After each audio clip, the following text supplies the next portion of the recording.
way we should conduct our lives. Obviously, when it comes to marriages, there are differences in the way people conduct their business, and this, because of the different strengths and weaknesses of a couple, one fit doesn't always fit all. And understand that some of these things are suggestions, things that maybe have been successful for me or from other people that I've heard. But the truth of the matter is that you know, in another situation, that might not be the best course. You have to, you know, use your common sense sometimes. Say, well, that may work for you, but that doesn't work for me.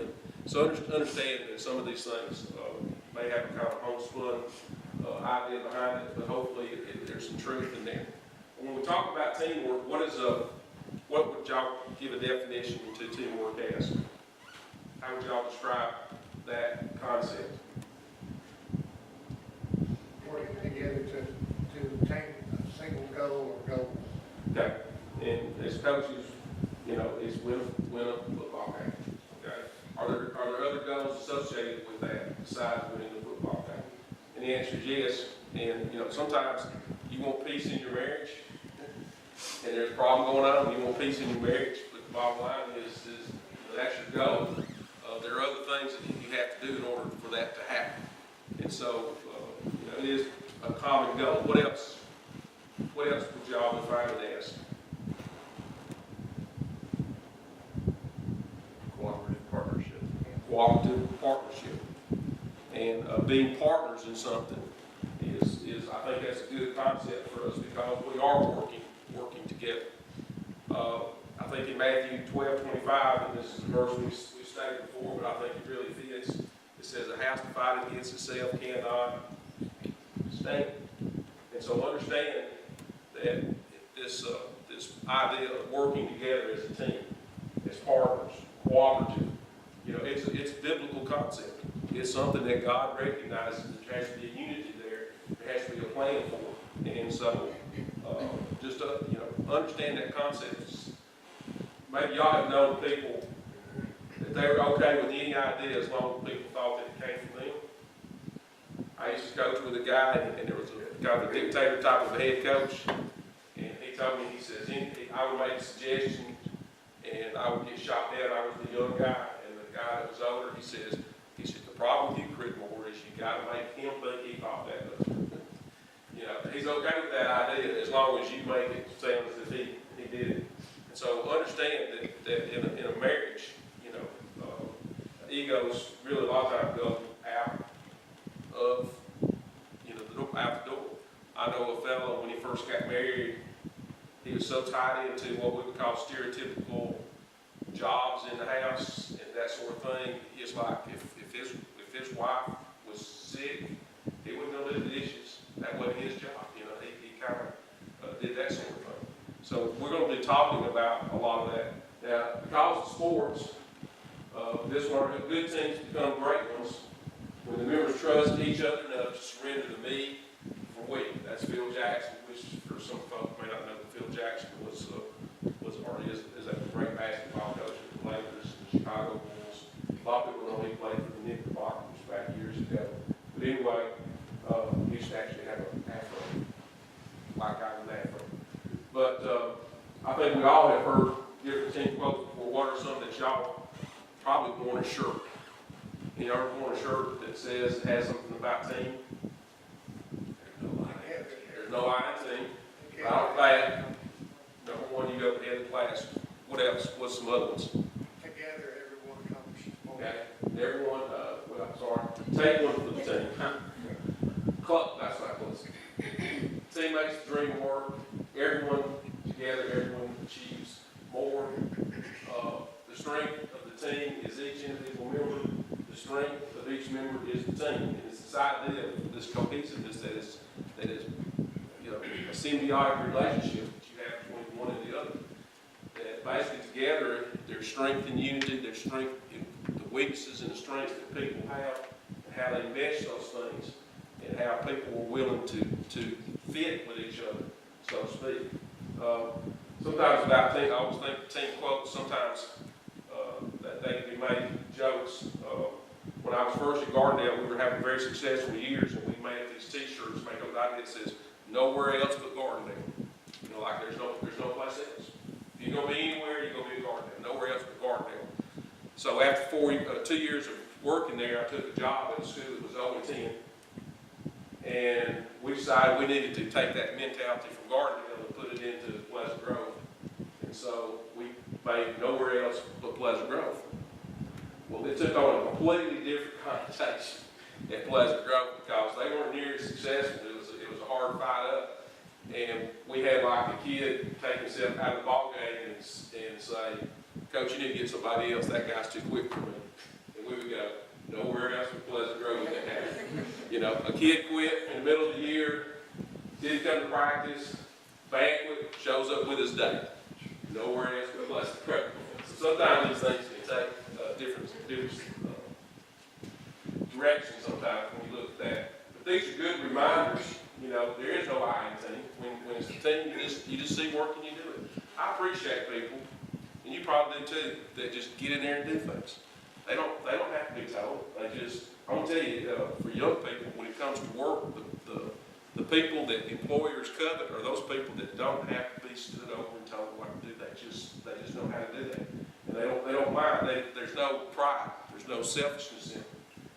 Taking one for the team. If you're part of the team, there's sometimes you're going to do something that you're probably not going to be comfortable doing, but you're willing, or you may take the criticism for something. It may not be your fault.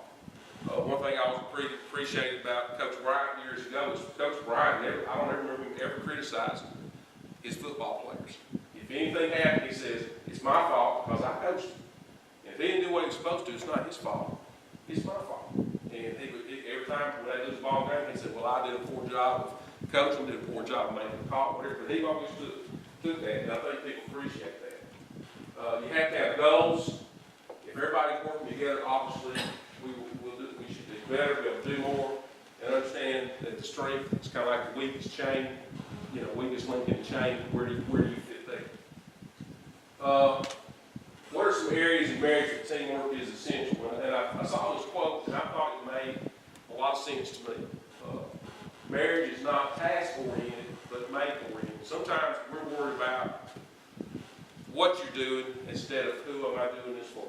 Does that make sense? I think one of the most important things you can develop as far as a characteristic as a husband or a wife is being considerate of your spouse as to how they're feeling that day, or what's going on in their life, or just looking and saying, what harm does it cause if I go the extra mile and I do something? You realize how much that will make inroads to the relationship you have with someone when they know he had me in mind or she had me in mind when she did that. So what are some areas that we've already talked about finances, so what are some other areas where teamwork is essential?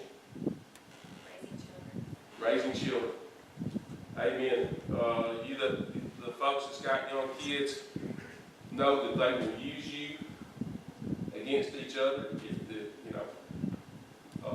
If you know you're the one that always gets asked, you know you're probably the soft touch. I had difficulty being raised with nothing but brothers and males in my life.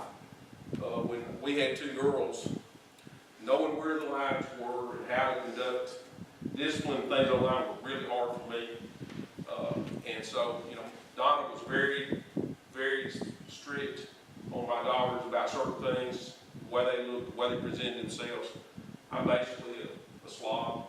And, I would bring them sometimes to do a favor or to do something for her. I would get them up, take them to the football field when I was working, so they'd be with me for a day, during the summer especially, and then I'd bring them home. And it happened many times where my wife said, you mean you took my children? And you took them out in public looking like that? Well, yeah, I did. You put on socks, you don't think, I didn't think about that thing. And of course, I realized when people see a kid who's maybe not dressed or they're dirty or whatever it is, do they ever say, I wonder who their dad is? What do they say?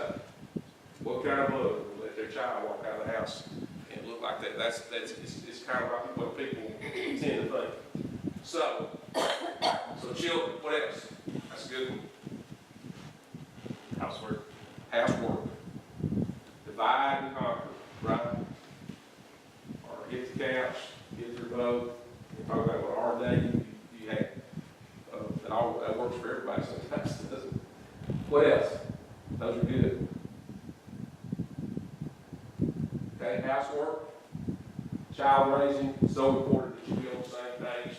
So important that children don't divide and use you against each other. Have unity there, teamwork. And that can come in a lot of different things.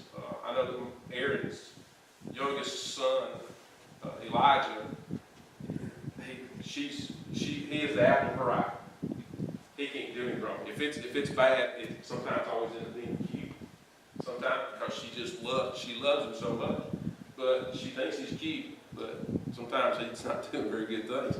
So now she's fighting back for control, and she'll get it. But the thing is, when Daddy gets home, if he gets in trouble with her, he gets whipped by Daddy when he gets home. So he meets him at the door. He doesn't want to put off the inevitable. He comes and says, "Daddy, I was bad. I want my spanking now." So whatever works there. Try to be on the same page for working out your situation. I would run. Serving God together. That's important. Teamwork together. They're just getting out of the house in the mornings, and you trying to work together. Who does this? Especially when you have children. A lot of people find it shocking to know that I ironed my wife's clothes. The way that evolved was not because I thought that I was very good at it. We have Donna jobs, we have Alan jobs. Alan jobs aren't near as good as Donna jobs.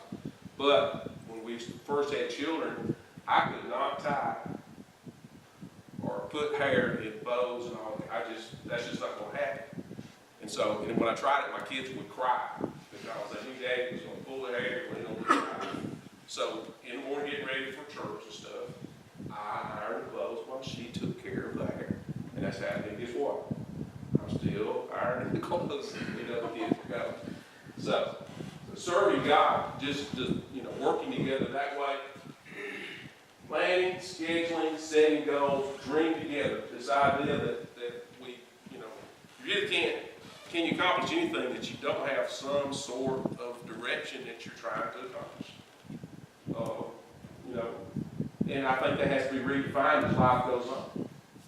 It just, when you're younger, you're thinking about the car, you're thinking about the house. You think about children. Later on, you're thinking about retirement.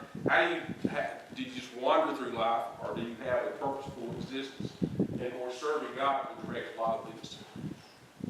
They support each other.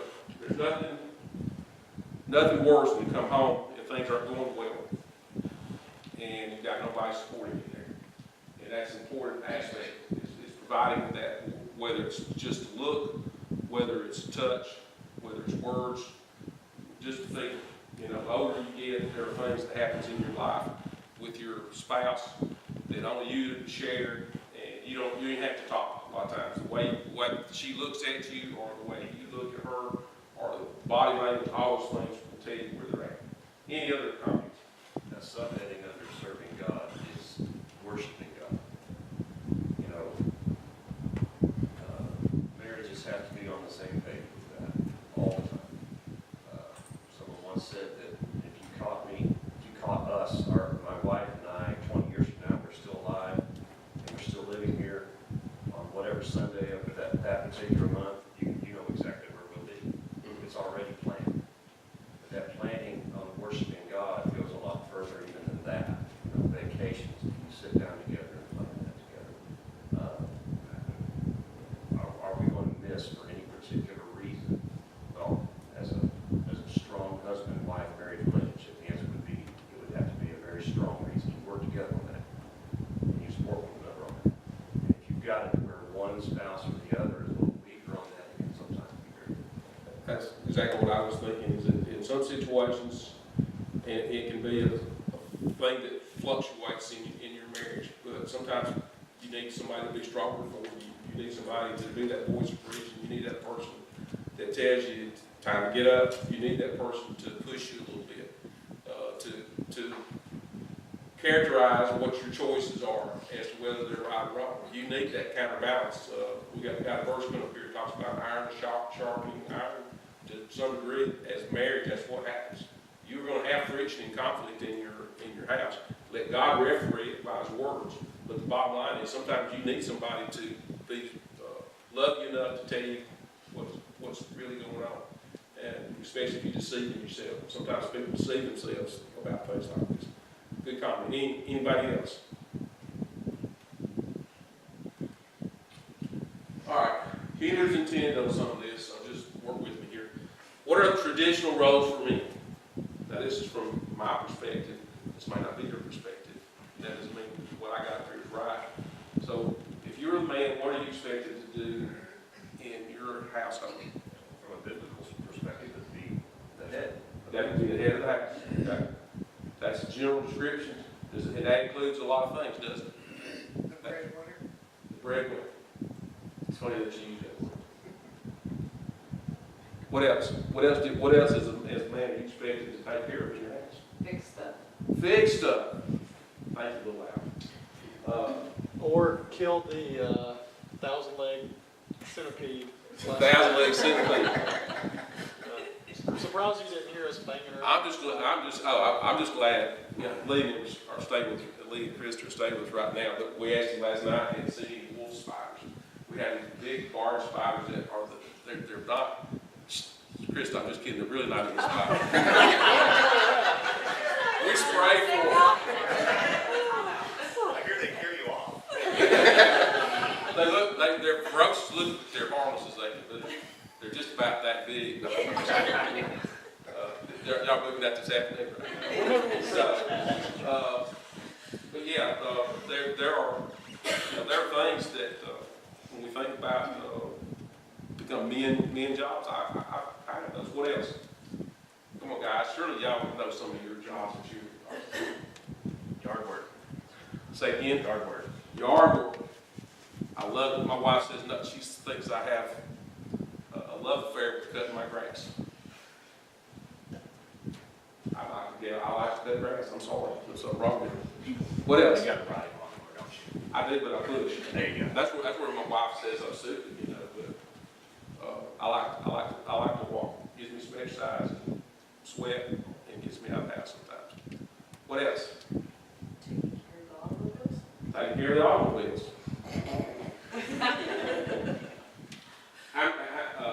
When's the last time any man in here saw his engine? Because what do you do?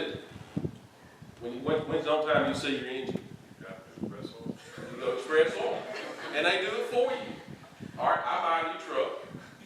It gets certain. It's time for me to have the oil changed. I'm changing for the first time. I pulled in the Express Oil, and they asked me to pop my hood. That's a new truck. I've only been in it for a year and a half. It's only got 10,000 miles on it now, and so I know there's got to be something with that there. And I'm looking, and the guy comes and says, "You gonna pop the hood?" Yeah. If I had to say, I'm sorry, but I've never opened the hood to this truck. I mean, I bought it and I looked at it. There's still things on that truck. I don't know what they do. And so I get out and it's like way down here at the foot, and you know, that's where it was. Embarrassing. That's embarrassing. So that's where you say that. Yard work. Breadwinner. I am the garbage man. My wife will pile it up to here, but it's not going any further than that. So if it's going to be gone, I am going to take the garbage out. It's like that's my job, and she's not doing that. I am the jar opener, or other great physical feats of strength. You guys identify with this? That it's got to be open. Some ministers are supposed to administer the discipline. That's can be different. Fix things that are broken. That's where I can call somebody. I'm not good at fixing things. Protect his castle and his family. Is that true? That's the general speaking. Guard and dominate, control, protect everybody. Okay. All right, what about ladies? What things go with you? Everything else. Everything else. Okay? Raise the children. Teach and train them. goes along with that. Clean the house, decorate. I kept trying to come, there's a better word for decorate. What's the better word? Remodel? Is that a better word for, decorate the house? I think I made toast for, but my wife bought a tree, put it in her house in Pleasant Grove. It was there 2 months. We decorated the trees 2 months before I said, I like that tree. In 2 months I hadn't noticed it. Possibly work. Some people realize that, and this is a different day and age, that some families' wife does work. There's a time when I was growing up, that was very rare. Refix things your husband's fixed. What's the sign in Trustful Plumber? Y'all seen it up there? It says, we fix what your husband tried to fix or something. I forget exactly what it is, but that's the something. My wife handles all the scheduling and appointment stuff. If it wasn't for this, I would never go to the doctor, I'd never go to the dentist, I would never do anything. It's only by her guidance that I do any of those things. What about spiritual leader? Is that true though in a lot of cases? I think sometimes men, because the woman is teaching and training the children, gives this over to the woman and doesn't take part in it. That's the reason I put it there, because I think it's important we understand that we have a responsibility there. And I can tell you that when I was chasing wins in football, I did a very poor job in my early years of taking part in that. I was like, my wife will do this and she'll take care of it, and it's not good if you need to be there to support. Anything else? All right, God's vision for all of us. Romans 15:5-6. Now may the God of endurance and the comfort give you unity with one another in accordance with Jesus Christ, so that together you may with one voice glorify the God and Father of our Lord Jesus Christ. Now, I realize that that's written to all Christians, but when you're married and you're both Christians, it's still the same thing. You're unified, you're together, you're trying to be one voice. Nothing worse than a question comes up and you're in your spouse on opposite end, especially raising children. Nothing worse than that. Nothing worse than you living a Christian life, but one life doesn't reflect the other life. Does that make sense? And if we're going to glorify God, our marriage should glorify God. So that's a very important concept. And I think this verse beautifully does describe that. All right, one flesh. Scriptures that we need to think about. Just the idea of one flesh should say teamwork, should it not? Where you at? And the Lord said it's not good that man should be alone. I'll make him a helpmeet. God recognized this. It's not good for us to be alone. Then why, men, do we act like we're alone and we kind of detach ourselves from what's going on in the house? We detach ourselves from what's going on in our families. Does that make sense what I'm trying to say?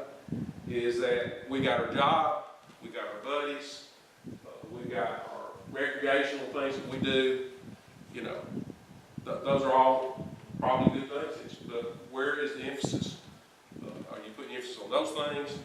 And is your wife getting leftovers? That sort of thing. Are you really working as a team together, or is she just there, or is he just there? Just for extreme situations when you have to go there. Adam said, this is now bone of my bones and flesh of my flesh. How, as a man, if she were part of your flesh, and as a woman as being one flesh, how do you treat your own flesh? Would you be abusive in that situation? And two walk together except they be agreed. That verse tells me that there has to be some kind of conversation, communication together in order for you to be agreed as to what you're doing and who's got what part. Could you imagine taking 11 guys and saying, here, go out and run this play. Well, we had practice the play. We had talked about it. What play we talked about? What formation we're going to be in? What snack camp we're going to go in? What blocking scheme we're going to use? What kind of routes are we going to run? What part of the game are we going to do that? Do we need to cut our splits? All these things that people, you have all these things that are planned out. But if you don't communicate, how do you know that? I find it in this that a man who finds a wife finds a good thing and obtains favor. A wife is a favor from the Lord to men. A wife would not want to treat her, include her in what's going on, being part of that. And the same thing with the wife. For the the man is not of the woman, but the woman of the man. Neither was the man created for the woman, but the woman for the man. Nevertheless, neither is the man without the woman, neither is the woman without the man in the Lord. For as the woman is of man, even so is man also by the woman, but all things are of God. A lot of times the reason we have teamwork is we have somebody trying to dominate the other person. And we're not giving each other equal representation of what's going on. And ultimately, we know that the man is the head of the house. Ultimately, if there's a decision that has to be made that maybe they're in conflict with, he's got to make that. But why would he not work together and work and realize the worth that she has and what she has to say about the matter, and consider her feelings and ways and things about things? Husbands and wives are like lock and key, or two blades of scissors. They cannot do that function properly by themselves. Men, we're supposed to dwell with them as heirs together of the grace of life. The fact that we're children of God and that we're heirs together, that we are brothers and sisters in Christ as well as husband and wife, why would we not want to dwell together and have that teamwork that God demands from us? We who are strong in faith should help the weak with their weaknesses and not please only ourselves. You know, there are certain things in everybody's personality or in their characteristics that may be stronger than the other person. When you have somebody who's having difficulty and has a weakness, those can be used, those can be accessed, and it's not there's not the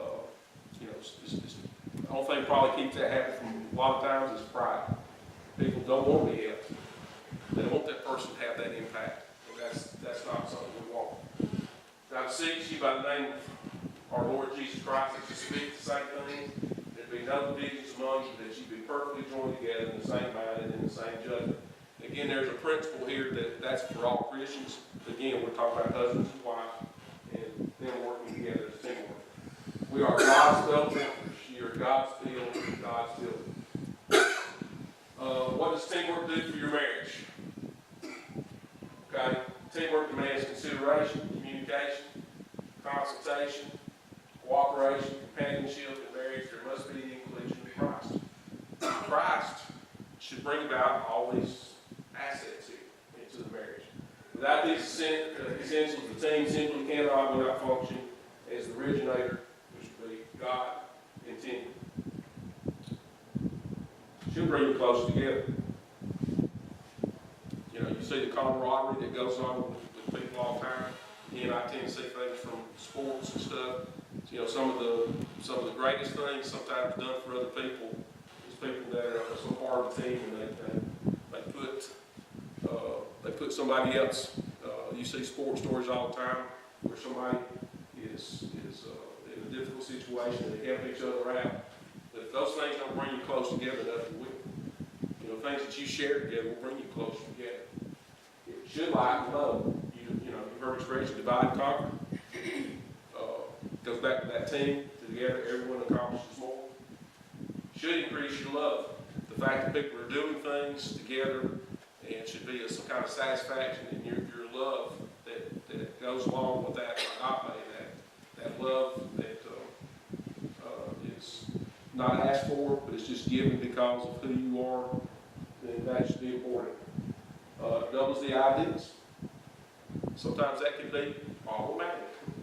You got two people, sometimes I can get too many. I'm a kind of a simple person.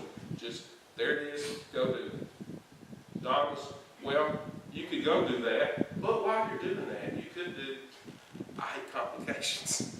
To me, that's complicated. Just go and do it, then I'll come back and do the other thing. But it does double the ideas. Stimulates the communication. More things you do together, there will be communication there. You will talk with each other. Shows respect and trust, and that's very important. When you work with someone and you take sharing responsibilities, and then basically it should show respect, and it should show that you trust them. Both on the same page, and we've talked about that before. Displays unity and provides accountability. Allows you to face adversity together and share disappointments. And humility will be evident in a lot of these things. Sometimes things are going to fail, and you're going to really need each other. And working a team together when when you work together and something doesn't work out, you know, you share that. What happens if you're the only one that takes ownership of that and you leave the other out? Then it opens up the door.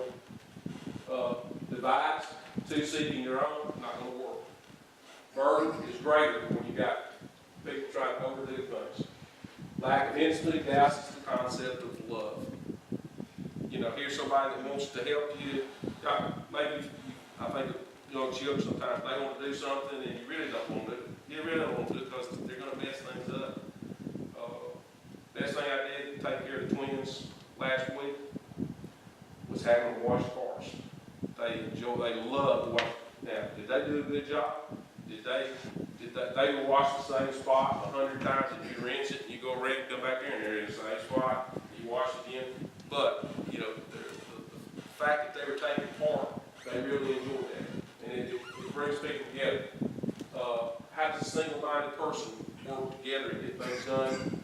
Sometimes it shows a lack of faith we have in each other when we don't involve each other. Right hand doesn't know what the left hand is doing. Division is displayed and becomes evident during this. And stress and animosity are the results of these things sometimes. So you have a flip side of those situations where people are working together and where people don't. And Al, Yes. I was going to say on that one too that there is a lot of potential in marriage to have your own lifetime counselor there to talk through things, to help you kind of understand where you can develop better.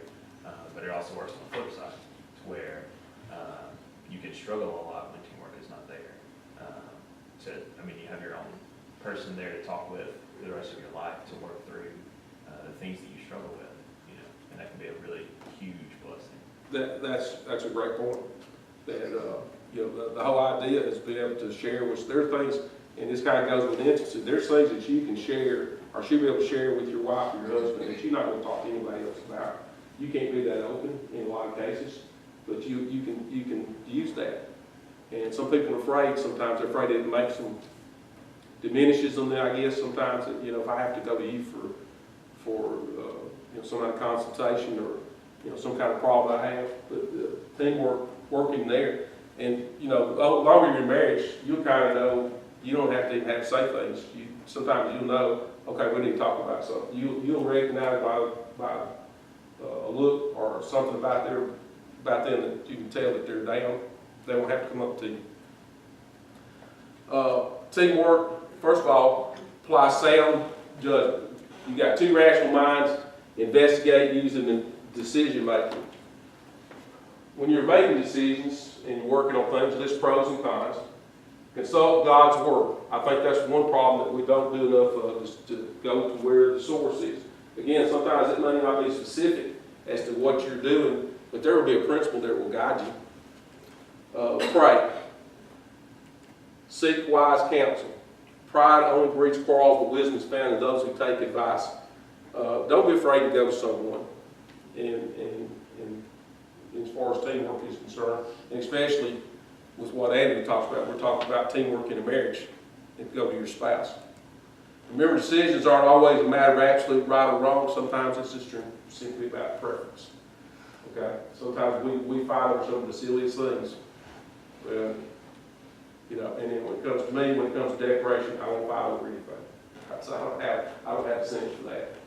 It brings you close together, be one flesh, commanded to cleave together, nurture each other, share responsibility and accountability.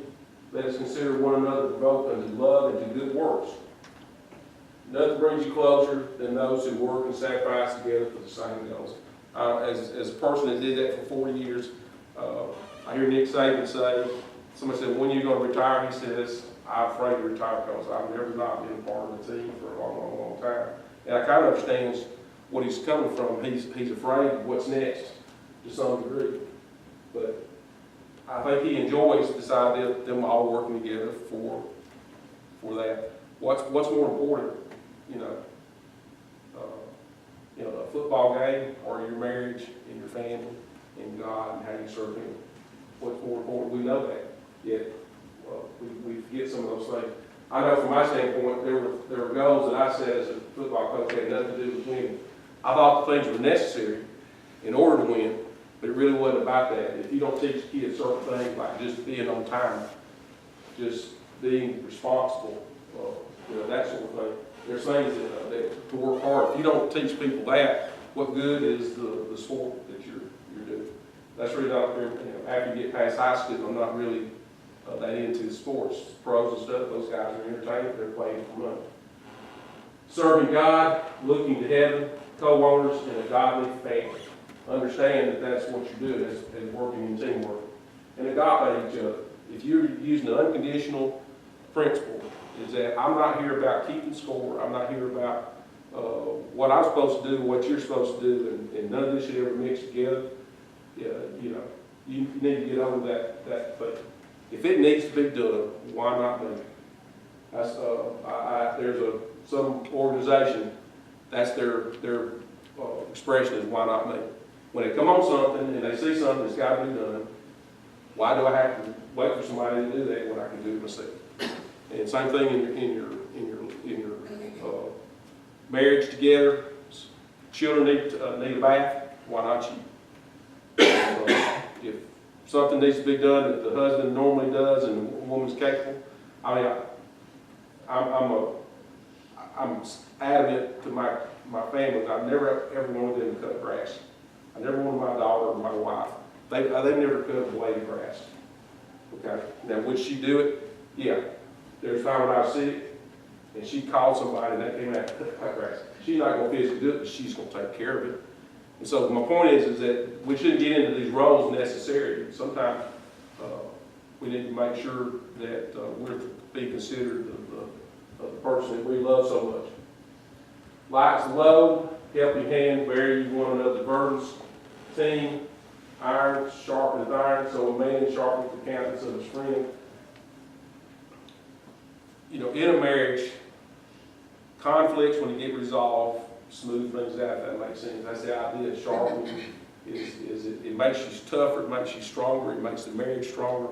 So understanding that concept. Saves times and builds trust, and most times working with your spouse is a sure sign of closeness. I'll be honest, there's some things that I don't enjoy sometimes working with my wife on. I think you can run some situations there. But the bottom line is when you do work with your spouse, it surely will build closeness there. Two heads are better than one, according to Ecclesiastes 14:9. Two are better than one because they have a good reward for their labor. You develop respect for each other. You promote humility. Eliminates mistakes. Another set of eyes. I think I'm like this. If I'm doing a PowerPoint, y'all know that I make a lot of mistakes. If y'all pay any attention to my grammar, it said good when I typed it up there. But if I make a mistake or misspell a word or something, or it's grammatically incorrect, it's not because I don't know sometimes. It's because I put it in there, and if I make that mistake, there's a hole in my vision that every time I go over that same mistake, I still don't see it. Are any of y'all like that? I can't. And somebody comes and says, well, that's a comma there, or, you shouldn't capitalize that. Well, I know that, but for some reason, I don't catch my own mistakes.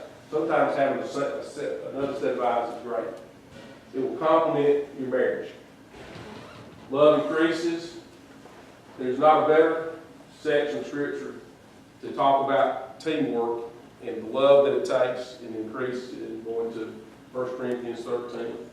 About being long-suffering, being kind, not envying someone because they, of who they are, or what they're doing, not being puffed up, not being hating unseemly or seeking your own, being easily provoked, rejoicing in the truth, bearing all things, hopeth all things, endureth all things. All those things are part of marriage. All those things will be in marriage. And then this idea of esprit de corps. Think about Ruth. My child will never forget the same things I taught. I'm sorry, I was supposed to read this part, but I thought I put it in there. What did Ruth say? It shows the loyalty she had and the love, and of course not for her husband, but it shows where you go, I will go. How could you talk about teamwork? you know, that's like saying, if you run through a brick wall, I will run through it with you. If you decide to go from the Earl Counties to the lead, we're gonna show you, I'm gonna go with you. You see what I'm saying? Is nothing that commitment there. As far as being a team, there's no stronger idea of commitment than those ideas. Proverbs, my child, forget the things I have taught you, store my commands in your heart. If you do this, you will live many years and life will be satisfying. Never let loyalty and kindness leave you. In a marriage, being loyal to each other, having that kindness towards each other because you're considerate of their feelings and what are very important. All right,